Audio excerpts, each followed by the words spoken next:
Dia 3 de dezembro. São Francisco Xavier. Século XVI. São Francisco Xavier, o grande apóstolo das Índias, o maravilhoso taumaturgo do século XVI, glória da Igreja e da Companhia de Jesus, a que pertenceu, nasceu ao 7 de abril de 1506, no castelo de Xavier, no reino da Navarra. Na idade de 18 anos, foi levado pelo pai a Paris, onde se matriculou na universidade daquela cidade. Extraordinários foram os progressos que Xavier fazia nos estudos. Doutorou-se em filosofia e começou logo as preleções sobre esta mesma matéria. Uma inteligência raríssima e outras qualidades apreciáveis foram os dotes com que Deus distinguiu a quem tinha escolhido para ser-lhe nas mãos instrumento de um apostolado fertilíssimo. O ideal de Xavier era ser grande no século e encher o mundo de glórias do seu nome. Passados alguns anos, o pai quis chamá-lo para junto de si. A irmã, porém, que era priora no convento das Clarissas, em Gardien, religiosa de muita virtude e de santidade, fez com que desistisse desta ideia, porque Xavier, assim profetizou, era por Deus predestinado a ser apóstolo de muitos povos. No tempo em que Xavier esteve em Paris, vivia na mesma cidade um outro grande eleito do Senhor, Santo Inácio de Loyola. Conhecendo os grandes talentos de Francisco, tratou de travar relações com este, na intenção de ganhá-lo para a causa do Senhor. Não era fácil conseguir este propósito, visto a vaidade e a ambição de Francisco terem em mira fins bem diferentes. Inácio, porém, esclarecido por uma luz divina, não desanimou e, graças à oração e à insistência na palavra de Cristo, que aproveita ao homem ganhar o mundo inteiro, se vem a perder a alma, teve uma satisfação de observar no discípulo uma grande mudança. Francisco entregou-se inteiramente à direção de Inácio, e tendo feito os exercícios espirituais, foi recebido entre os primeiros associados da Companhia de Jesus. Passado algum tempo, recebeu Francisco ordem de seguir para a Itália. 2 meses passou em Veneza, ocupando-se como um enfermeiro no hospital. Existia ali um doente, cujo corpo estava coberto de úlceras asquerosas, que exalavam um cheiro nauseabundo. Como ninguém deles se quisesse compadecer, Francisco venceu heroicamente o nojo que a moléstia lhe causava, tratou do pobre doente com todo carinho, chegando ao ponto de abraçá-lo e beijar-lhe as úlceras e sugar-lhe o pus. Deus recompensou este heroísmo e Francisco nenhuma repugnância mais sentiu dos doentes. 2 meses depois recebeu Francisco a ordenação sacerdotal. 40 dias de solidão, oração e penitência precederam a celebração de sua primeira missa. João III, rei de Portugal, pediu ao Papa que mandasse 6 sacerdotes da Companhia de Jesus para as possessões que a coroa portuguesa tinha adquirido nas Índias. Santo Inácio só 2 pôde destacar para aquela missão: os padres Simão Rodrigues e Nicolau Bobadilha. Este adoeceu gravemente. Para substituí-lo foi designado Francisco Xavier, por Deus escolhido para tão elevada missão. Com imensa satisfação recebeu Francisco este destino e pôs-se a caminho com um companheiro, não levando senão um crucifixo, o breviário e um bastão.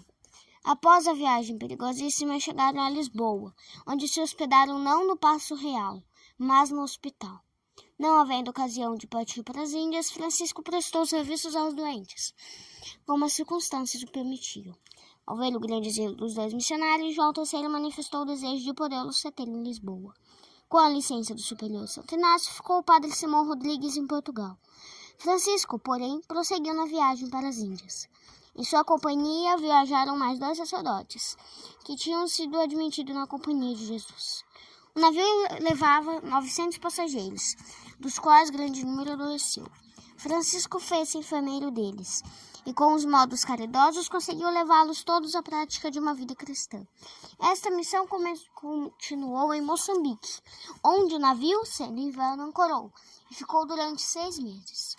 O descanso noturno que Francisco se permitia não excedia de 3 horas, e servia-lhe de leito o soalho, de travesseiro a amarra. Já tinham passado 3 meses da partida de Lisboa, quando afinal aportaram em Goa, capital das Índias. O apóstolo São Tomé, assim reza a tradição, tinha pregado o evangelho na Índia e convertido grande parte da população. Do cristianismo, alguns vestígios tinham se conservado através dos séculos. Francisco encontrou o paganismo em toda a pujança, do qual os portugueses pareciam ser os primeiros devotos. Foi em Goa mesmo que Francisco encetou os trabalhos apostólicos. Foram as crianças a quem se dirigiu primeiro. Passando de rua em rua, ao som de uma campainha, chamava grandes e pequenos, explicando-lhes em seguida a doutrina cristã, ensinando-lhes a rezar pequenas orações e cantar alguns cânticos religiosos. Muitas destas crianças tornaram-se apóstolos nas famílias e pediram aos pais que fossem procurar o grande missionário. Outros traziam ídolos dos pais e vizinhos e queimavam-nos na presença de Francisco. Ainda outros indicavam ao missionário os lugares onde havia crianças expostas, para que os batizasse antes de morrerem. Tendo por algum tempo, como ótimo resultado catequizado a infância, Francisco dirigiu-se aos adultos. Aos cristãos pregava a penitência e a santificação da vida. Aos infiéis mostrava a verdade da fé cristã. Em tudo desenvolveu um zelo admirável. Os dias eram-lhe pequenos para vencer o trabalho que fazia, como pregar, confessar e batizar. As noites eram, em grande parte, passadas em oração e penitência. De Goa, Francisco se dirigiu a Piscaria e ao reino de Travancore, onde batizou 10.000 brahmanes. Na Piscaria, os batizados eram tantos que lhe cansavam o braço. Muitos sacerdotes pagãos, convencidos do erro do paganismo e da verdade da doutrina cristã, converteram-se. Em sua presença, Francisco chamou à vida 4 mortos. Como os apóstolos, possuía o dom das línguas. Sem ter aprendido o idioma hindu, com os múltiplos dialetos, pregava a doutrina cristã, e todos o compreendiam perfeitamente. Esta circunstância, bem como os numerosos e estupendos milagres que fazia quase diariamente, chamou a atenção dos povos circunvizinhos, que vinham em chusma para conhecer o homem extraordinário e ouvir-lhe a doutrina. Francisco empreendeu grandes viagens no intuito de propagar o reino de Deus na terra. De uma ilha dirigiu-se a outra, de um reino passou a outro, dedicando todas as energias à causa da salvação das almas.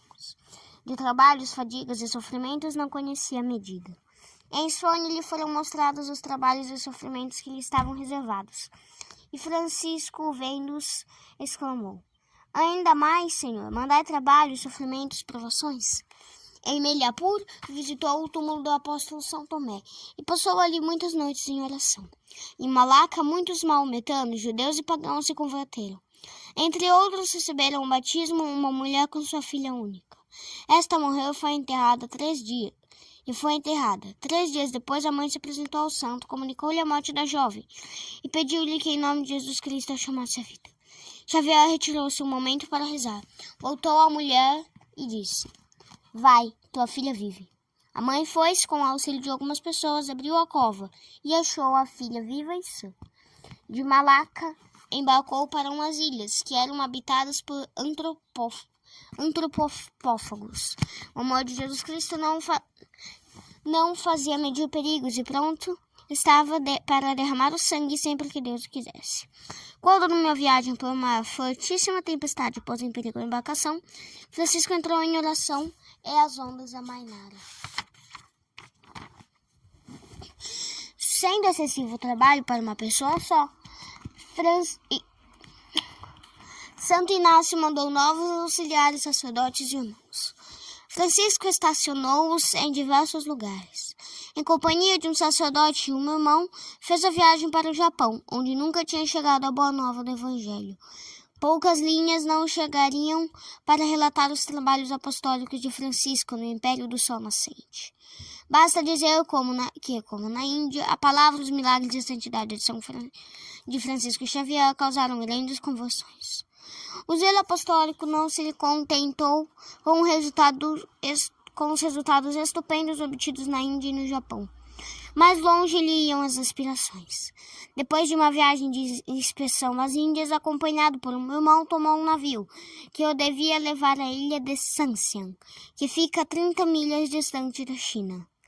Durante a viagem começou a faltar água potável e houve muita doença a bordo.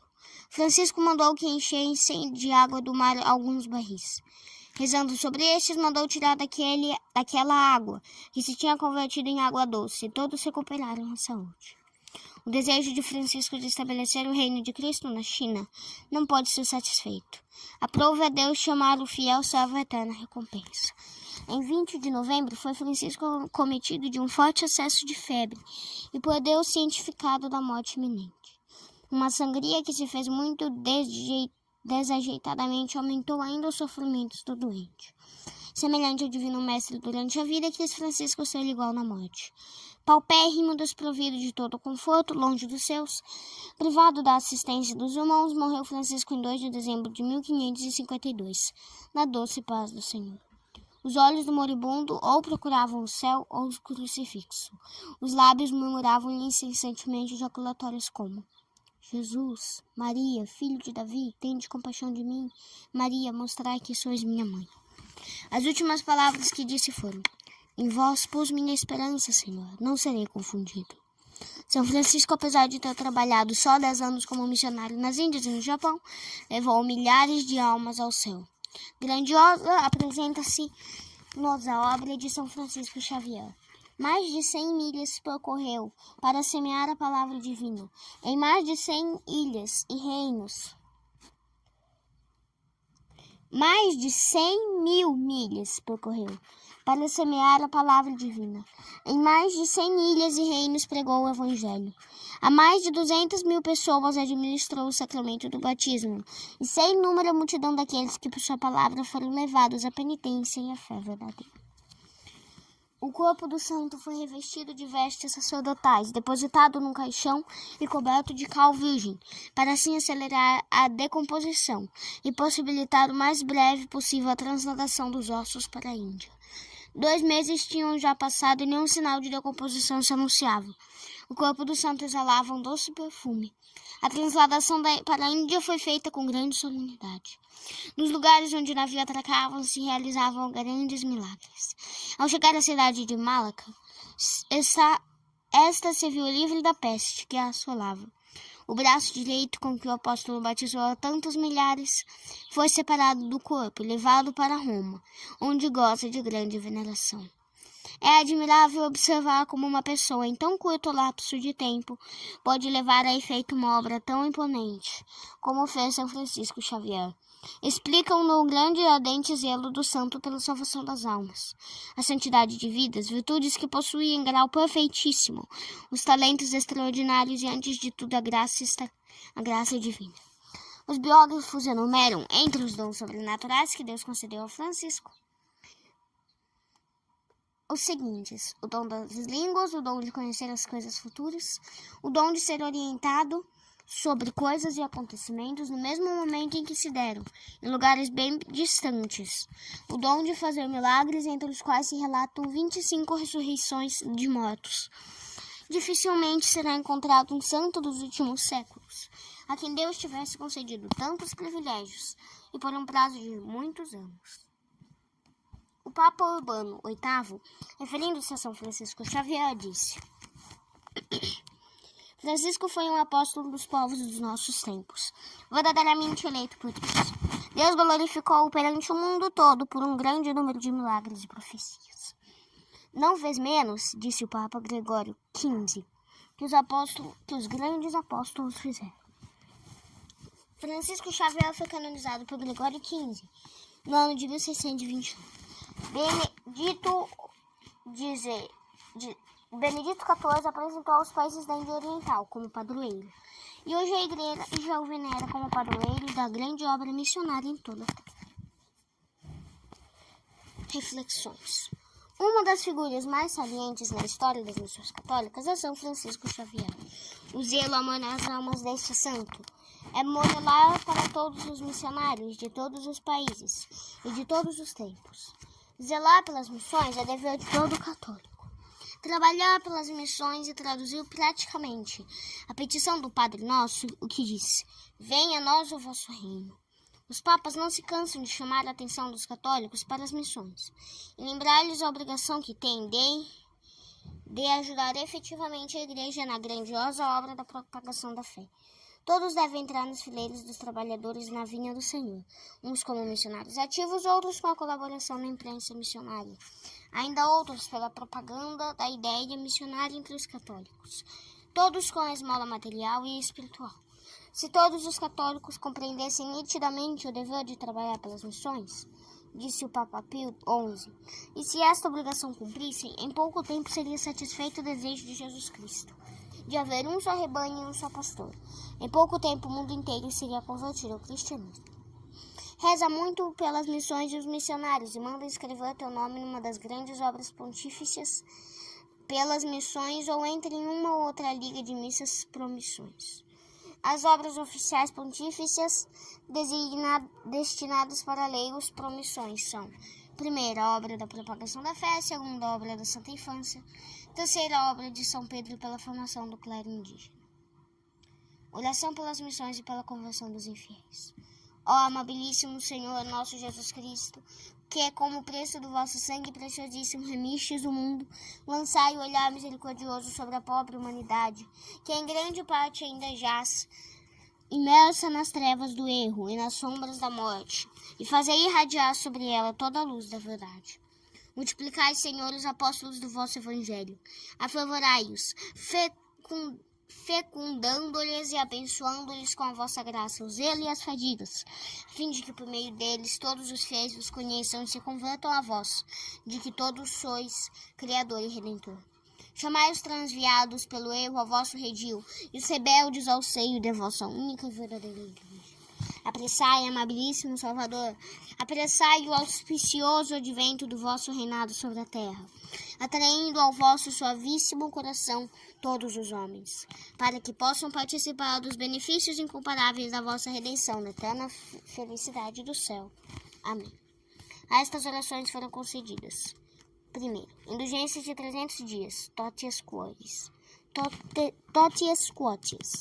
Segundo, plenária uma vez por mês, aos que durante todo o mês a tiverem recitado. Invocação. Para que vos digneis chamar à união da igreja todos os que erram e trazer a todos os infiéis à luz do evangelho. Ouvi os nossos rogos. Indulgência de 300 dias, totias quoties.